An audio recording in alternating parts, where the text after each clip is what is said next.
the one to say I told you so. But black folks try to tell y'all. We try to tell y'all how these racist white people work, but no, you were too busy thinking you was one of them. We try to tell y'all when they say make America great again, they're not talking about you. We are like America's most hated right now, especially in the black community, where there's somebody who obviously made it a law that in order for you to even be black in America, you had to be a Democrat. Just trying to stay sucker free in a world full of lollipops. I'm seeing all the ops.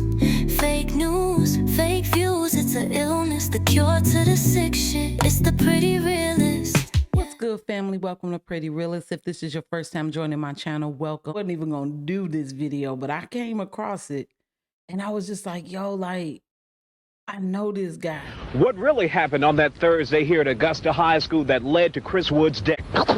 The fuck is that? I've never received so much hate from black people since becoming a conservative than I have in my entire life. I lived in the South for 8 years, and first, my only experience with racism that I dealt with in the South was from a white liberal woman who actually voted for Obama, if you could believe it. The amount of hate that I deal with when it comes from black people calling me coon, calling me Uncle Tom, calling me Auntie Tom. Now, I haven't watched this video yet, so what you're going to get is raw emotion.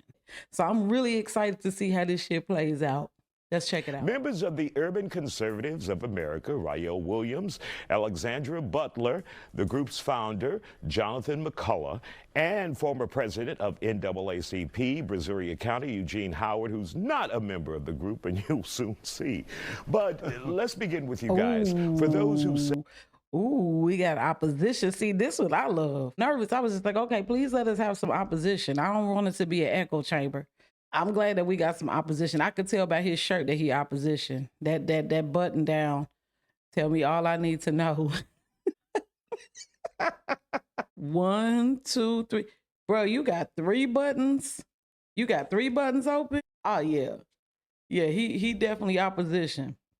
He don't sit with us. I could tell. racism that you have to stomach as a black conservative supporting President Trump, what would you say to that?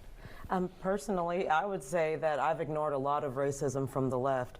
When Joe Biden said that black people, or excuse me, he said poor people are just as bright and talented as white people, that's a racist comment.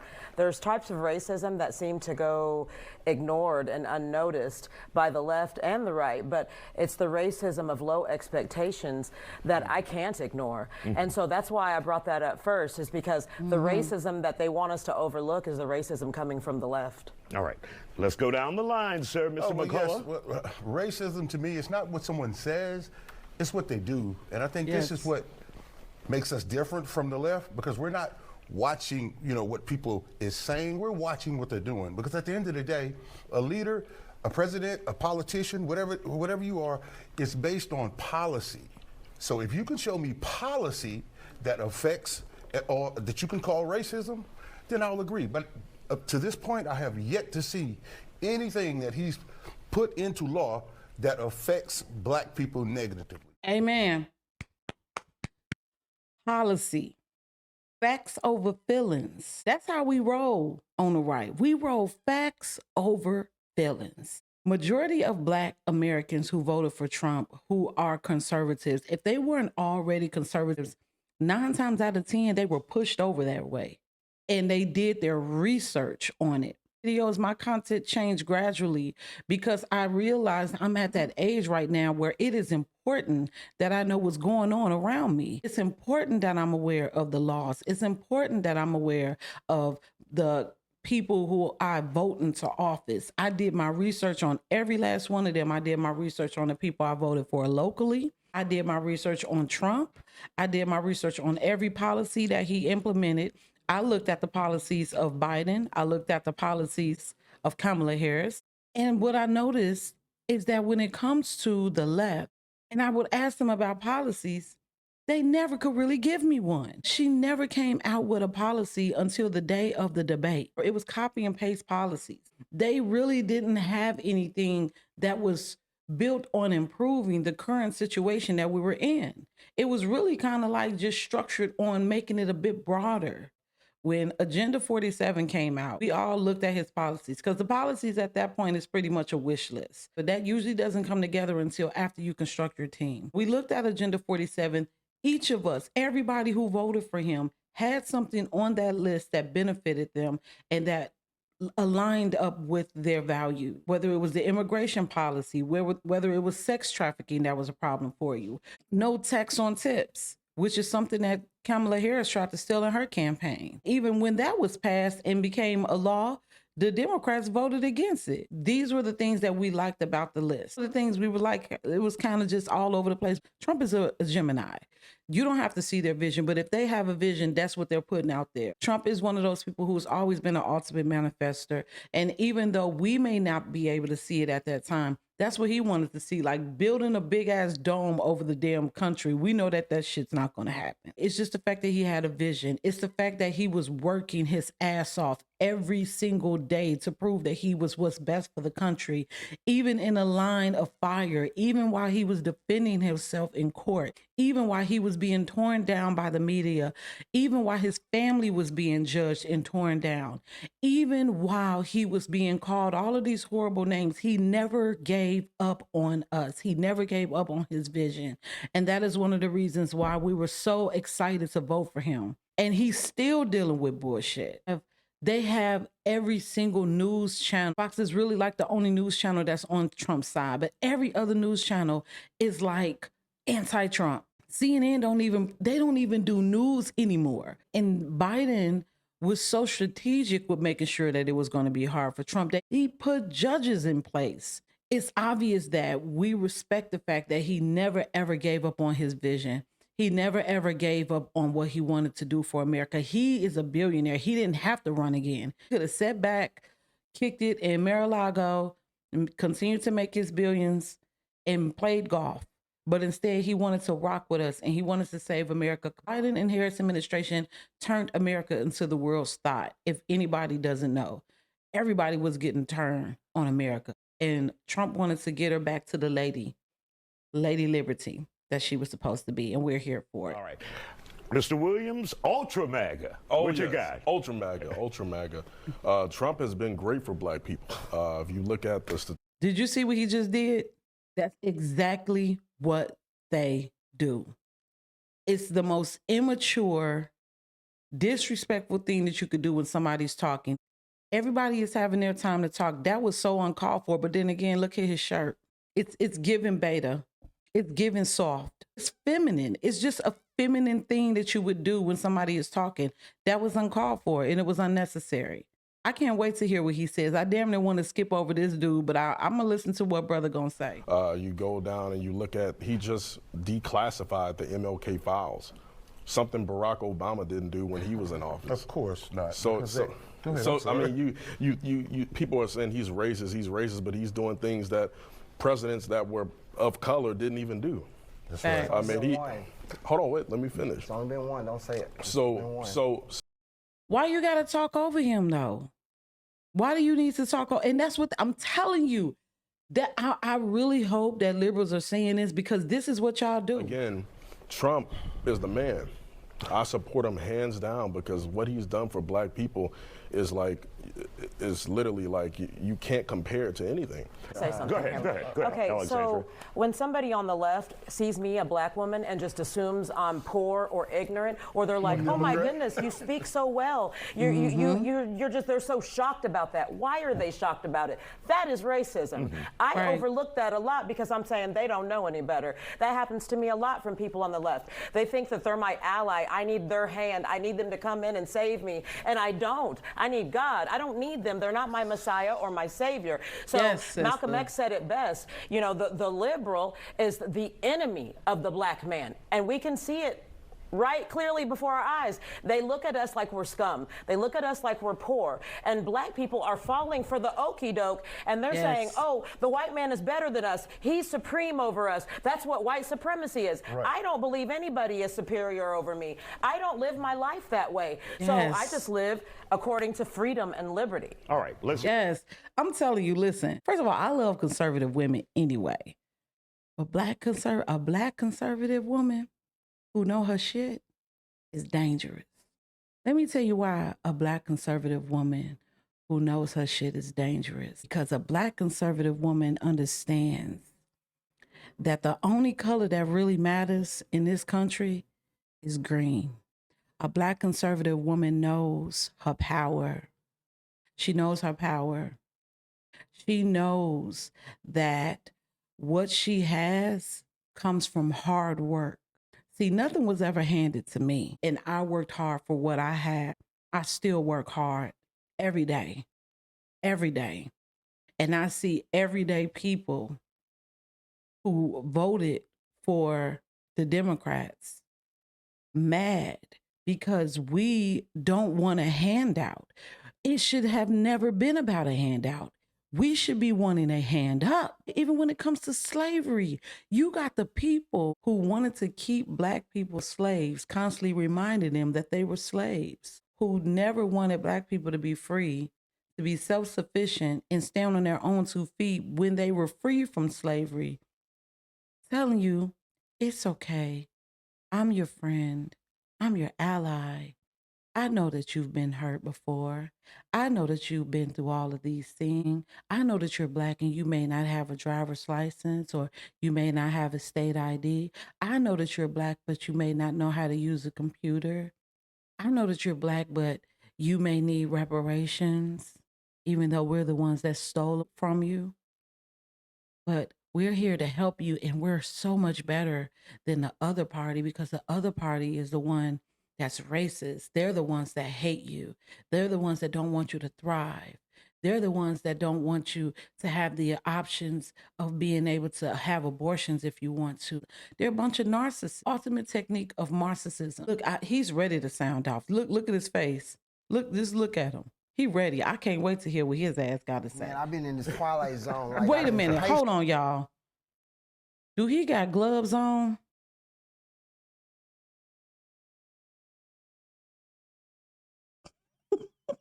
Wait a minute. Do this man got gloves on? Why do you have gloves on? Y'all, okay, let me stop. Our position. So first of all, okay, he didn't have gloves on. If you can't see the racism, your eyes are just closed. You said it's not about what people say about policy. So let's just run it down real quick. They removed the Harriet Tubman from the National Archives. So, I mean, Harriet was what? I'm sorry, the Trump administration, I'm going to be very clear. But they didn't. I'm sorry, they did. And You're because wrong. of that, no. Okay, I let them speak. Hold on, real quick, guys. Let him go, and then you. We have 2 segments. Thank you. They removed it, and then they had to put it back after backlash. The same thing they did with the Tuskegee Airmen. They removed that and had to put that back. Trump is literally trying to dismantle Black America. They literally had an executive order to the Smithsonian that did not want to fund African American Cultural Museum because they feel like that's anti-racism or that's reverse racism. You know what's so crazy? I did a video about the Smithsonian Museum, and I was so interested in how Black people could be so ignorant about the history of the Black American Museum when it comes to the Smithsonian Museum, because I was ignorant about the history of it. First of all, the Smithsonian Museum had been open for over 100 years before they even gave Black Americans a seat at the table. Let's start there. Even before they were able to even get their foot through the door, there was talks about it. Secondly, it took for a Republican president to even allow the museum to be built in the first place, and that was George Bush. And even after that, they still waited years before they were even able to cut the ribbon on that shit. It's like they planned it perfectly, because the person to cut the ribbon on the Smithsonian Museum, the person to cut the ribbon on the Black History Museum at the Smithsonian was Barack Obama. And when he signed that executive order, it was because there was a lot of hate speech that was put out there. It was a lot of things that was collaborating with the DEI shit that they had going on. Black people still want to talk about DEI as if they already can't pick up their phone and Google the fact that DEI only benefits a certain group of people and they ain't got nothing to do with their Black asses. They only listen to CNN and liberal media. They don't pick up their phones and do something smart other than press record and say a whole bunch of liberal media bullshit. And you could tell because they're always so animated and so anxious to just be loud and wrong. They had the artifacts of the first skeleton ever found in America. Instead of them keeping it in the Smithsonian Museum, they allowed Brazil to hold on to it. It was found out that those skeletons remains were a Black woman. The Brazilian museum that these remains were at caught on fire. Not only did it catch on fire, but they changed the race into being a Native American. So they lie about history when it comes to Black Americans. Now, as we sit here, we have to be intellectually honest because you guys are being intellectually dishonest. If you can't sit here and tell us, everyone's watching on TV. Don't take my word for it. You've lied on TV. You see it yourself. Listen, I'm reading for myself. All I've heard about the left this, what about this? Last time I checked, the Trump administration is the one cutting the Medicaid, cutting Social Security. Everybody still got their Medicaid and their Social Security. They didn't cut any of that. Medicare, they're the ones that's cutting education. Last time I checked Joe Biden, you talked about unemployment was the lowest under Donald Trump. My guy. Joe Biden had the lowest unemployment. Like you guys want to No, he did not. Voted for Joe Biden. I mean, you can cherry pick that. You can cherry pick whatever you want, just like Trump said. Just like Trump said. Joe Biden inherited Trump's America the same way that Trump inherited Obama's America. The unemployment rate was low because people were starting to get their jobs back when the pandemic ended. Everything started to open back up. Because mind you, I don't know if a lot of people know this, Trump never wanted to close the country down. He was told by a certain people to close the country down. You know, the same people that he told close the country down are now reaping the benefits of our downfall as Americans. By under Trump's leadership, when he gave us the first round of stimulus checks, when he's the one who signed the executive orders to make sure that we had rental assistance, that we had extra amount of money for our unemployment, that people were getting extra money for their food stamps, all of those things that were set in place, that was from Trump. When the country started opening back up, people were going back to work. A lot of people were saying, oh, well, people weren't going back to work. People weren't going back to work. That is a lie.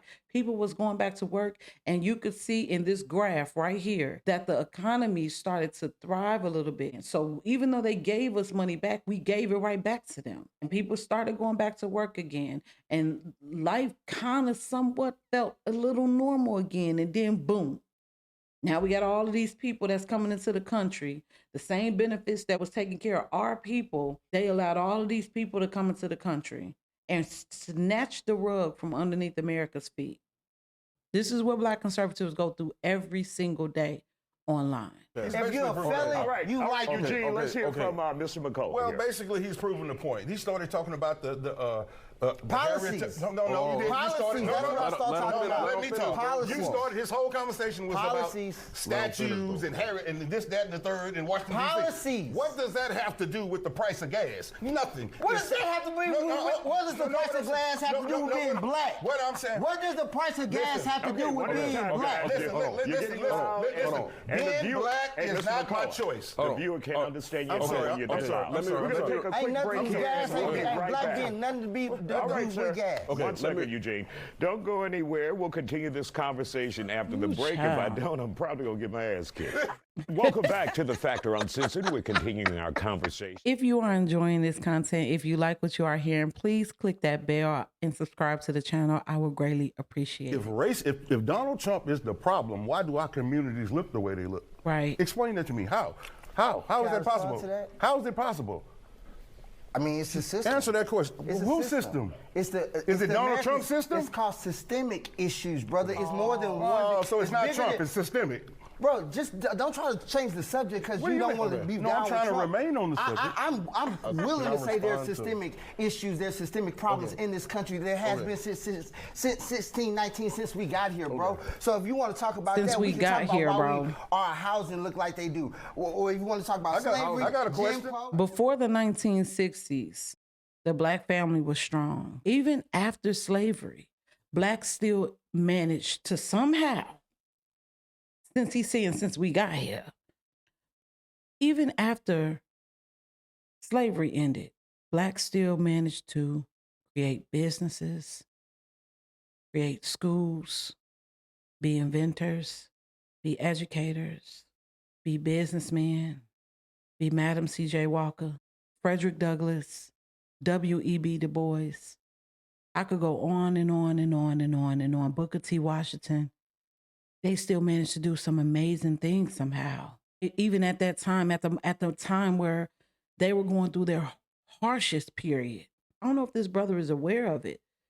These people were conservatives. They were not Democrats. They didn't trust Democrats because Democrats were the ones that fought for them to stay enslaved. So this is what I'm talking about. Y'all be all emotion. Y'all don't never be facts. Y'all have no idea what Andrew Johnson did to us when Abraham Lincoln was assassinated. How him and the KKK and the red shirts and every other organization came into play and initiated black codes on our people, our ancestors. How people like Walter Plecker brought the Racial Integrity Act that reclassified Black Americans in this country. And we're still fighting for the right to be called our rightful name, because Jesse Jackson bought his tackhead ass in and decided that we would decide to be called African Americans when we didn't vote for that. It's kind of triggering in a way. This is one of the reasons why I don't do lives on TikTok anymore. And I'm on TikTok a lot, but we're going through a lot on TikTok. Black conservatives are. And it's one of the reasons why I do not do lives on there anymore, because it turns into an argument just like this. You could provide them the facts in black and white. You could provide them with the executive orders. You could provide them with dates. You could provide them with times. They refuse to listen. You may have dealt with a lot of racism in your life, and I hate that that happened for you, but it's not the same for all of us. I didn't deal with a lot of racism growing up. I don't deal with a lot of racism right now. I live around white and black people.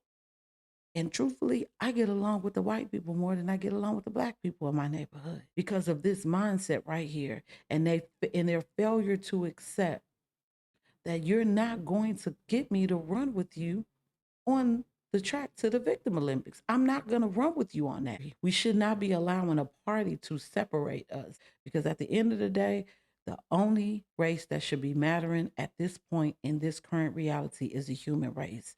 And we're never going to get over this shit until we realize. I got a question. So, Okay, we have to be intellectually honest. Okay, let's be intellectually honest. Let me tell you something. The black community is the most dangerous place in the world for a black man. So if we want to be intellectually honest, am I right or wrong? You're wrong. And Mr. McCullough, for those who are wondering what you talk, explain that. Well, it's dangerous. Let's just be real. Listen, the violent culture in the black community will not be addressed by black people because we're too busy worried about white supremacy. Facts. Right? The safest place is the white community. Keep it 100. Yeah. Keep it 100. He keeps saying we got to be intellectually honest, but you have to first be an intellectual to be honest. Ooh. So we're seeing right now.